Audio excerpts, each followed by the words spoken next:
시간에는 무당과 점쟁이를 섬겼을 때 불러들이는 네 번째 영을 한번 생각해 보겠습니다.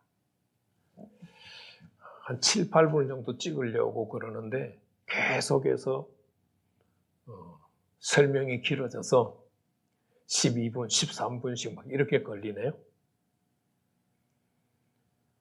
무당과 점쟁이를 섬겼을 때 가장 첫 번째는 혼란스럽게 하는 영, 두 번째는 분리의 영, 세 번째는 우울의 영. 큰 군을 형성하는 영, 대장영들이 있고 그 밑에 그 대장영들의 똘만이라고 생각해서 동맹을 맺어서 역사하는 영들 세 가지 정도씩 살펴봤어요. 자, 네 번째 큰 군에 속하는 영이 있어요. 바로 거짓의 영이에요. 무당 점쟁이를 섬겼을 때 거짓의 영이 역사하는 것은 아마 이미 맞아 그럴 거야 라는 생각이 들 거예요. 계속해서 말씀드리지만 요한복음 8장 44절 말씀에 보면 마귀 자체가 어떤 존재예요? 거짓말하는 존재예요. 그래서 마귀는 거짓의 아비예요. 거짓의 아비. 그 거짓의 아비인 마귀의 영을 받아서 굿하고 점치는 사람들은 전부가 뭐 하는 사람들이에요? 거짓말하는 사람들이에요. 그래서 무당과 점쟁이를 섬기면은 네 번째 크게 거짓의 영을 불러들여서 거짓의 영의 지배를 받아요. 이 거짓의 영은 내가 거짓말을 하고 거짓된 행동을 하게 만들어요. 요즘 정치계를 보면 입만 열었다 하면은 거짓말하는 사람이 있잖아요. 제가 누구라고 명시는 안 할게요. 어떻게 여행을 같이 가서 골프를 같이 치는데 그 사람을 모를 수가 있어요?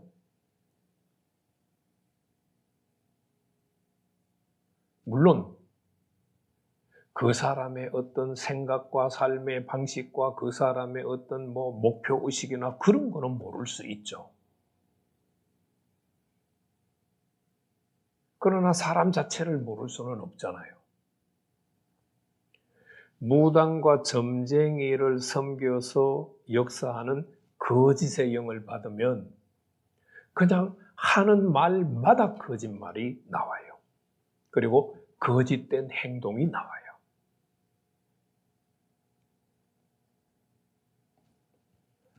이 거짓말하고 거짓된 행동을 하게 되는 사람들은 그게 사람의 성격이 아니라 거짓의 영을 받아서 그 사람이 거짓의 영의 지배를 받고 있기 때문에 나타나는 삶의 모습이에요. 그럼 이 거짓의 영에는 어떤 영들이 같이 역사를 할까요? 물론 각각 나름대로도 역사를 해요. 그 첫 번째는 이간질하는 영이 역사를 해요. 이간질. 하나님과 마귀가 하는 가장 중요한 이간질이 뭐냐?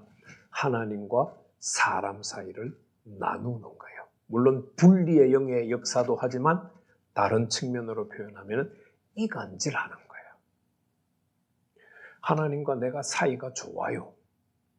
그런데 이간질을 해서 사이를 분리시키는 거예요. 사람과 사람 사이가 좋아요. 그런데 이 이간질하는 역사가 역사를 해서 그 좋은 관계를 깨지게 만들어요. 틀어지게 만들어요. 아마 살아오면서 이간질 잘하는 사람 겪어본 적이 아마 많을걸요? 다들 있을걸요? 저도 있어요. 사람은 이간질하고 싶어서 난리가 난 사람이 있어요.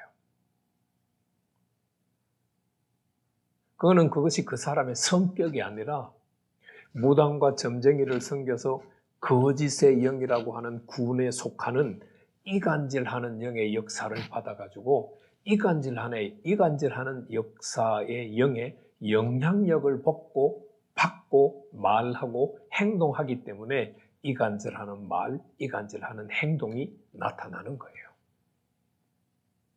거짓의 영에 속해 있는 두 번째 영은 험담하게 하는 영이에요.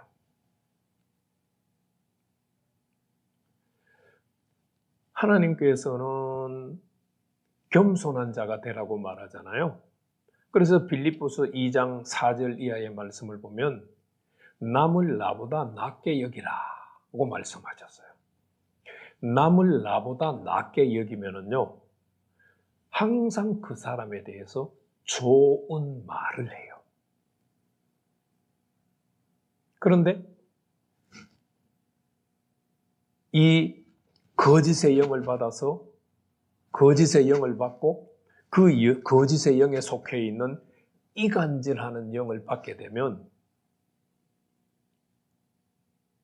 항상 사람과 사람을 이간질시키는 것이 나타나고 험담하는 일이 그냥 불쑥 튀어나오는 거예요.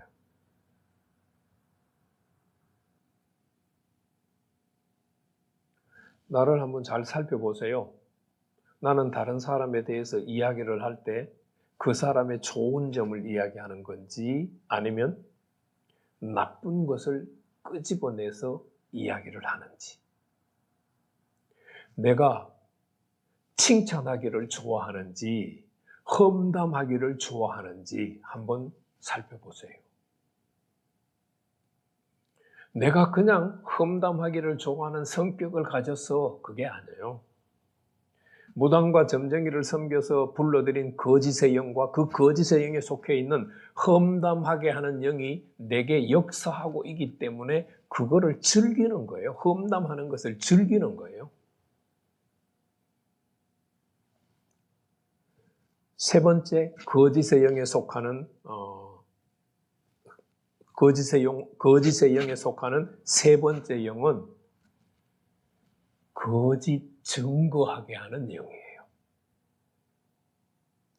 내가 그냥 거짓말하고 거짓된 행동을 하는 것은 그건 나에게만 해당하잖아요. 그런데 어떤 상대방이 있어요. 그런데 이 상대방이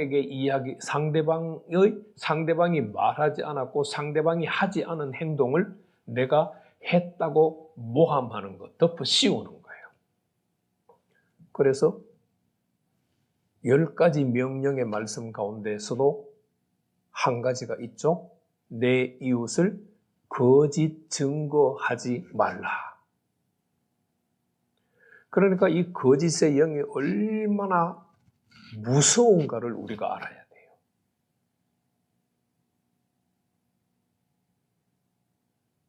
거짓의 영을 받게 되면 내가 거짓말하고 거짓 행동을 하는 것뿐만 아니라 사람과 관련돼서는 계속해서 거짓 증거를 하는 거예요. 한마디로 말하면 모함하는 거죠. 모함하는 것. 이 거짓의 영을 받게 되면 어떤 삶의 결과들이 일어나느냐? 불신하게 돼요. 서로가 서로를 불신하는 거예요. 안 믿는 거예요.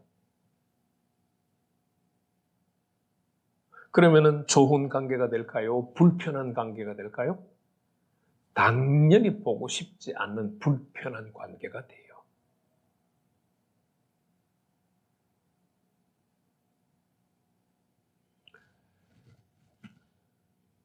제가 옛날에 제자 훈련을 할 때 어떤 분이 자기는 정말 거짓말을 안 한다고 하는 거예요. 그래서 제가 그러면 내가 말을 일주일 동안 적용점으로 내가 말을 한마디 하고 나서 거짓말인지 거짓말 아닌지 한번 분별해 보라고 그랬어요. 그래서 돌아가서 적용점을 이제 실천을 하는데 시어머니가 전화가 왔더래요. 그래서 남편에 대해서 뭐라고 얘기를 해야 되는데 전화를 끊고 나서 보니까 처음부터 끝까지 거짓말이더래요.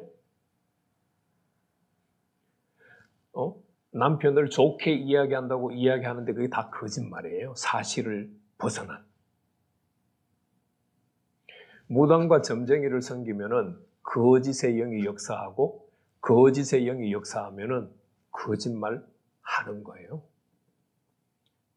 거짓말 했을 때 불신이 싹트고 불편한 관계가 형성이 돼요.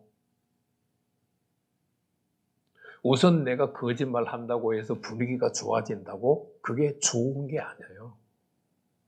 그게 수면 위로 드러나는 순간은 다 와장창 깨지는 거예요. 너는 거짓말 잘하는가 안 하는가 한번 살펴보세요. 그리고 이간질하는가 안 하는가도 한번 살펴보세요. 어떤 사람을 대할 때 좋은 말을 하는가, 칭찬하는 말을 하는가, 험담하는가도 한번 살펴보세요. 그리고 내가 어떤 사람들에 대해서 얘기를 할 때 거짓 증거하고 있지 않는지, 모함하고 있지 않는지, 그건 계명을 어기는 거예요. 이런 나의 모습을 살펴보고 이 영향력들이 무당과 점쟁이를 섬겼기 때문에 거짓말하고 거짓된 행동을 하고 이간질하고 험담하고 거짓 증거한다는 사실을 기억하시고 철저하게 회개해서 진실된 삶을 사는 성도의 삶을 회복하시기를 축복합니다.